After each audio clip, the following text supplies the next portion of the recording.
We have received information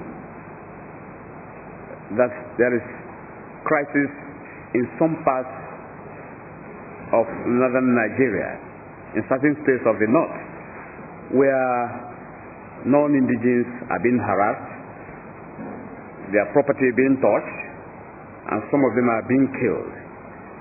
That information, we are taking it very serious.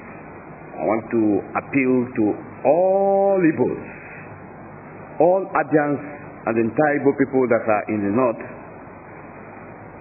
to please safeguard themselves by taking refuge in military barracks and police barracks, while action is on the part of the federal government and the state governments to make sure that this situation is brought under control.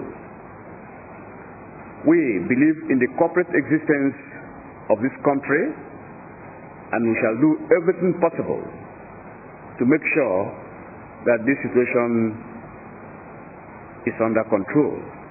I want also to appeal to the political leaders, religious leaders, and those who matter in states that are concerned to please take action to make sure that this situation is controlled, because the Igbos in the southeast are watching keenly, and remember that endurance has a limit.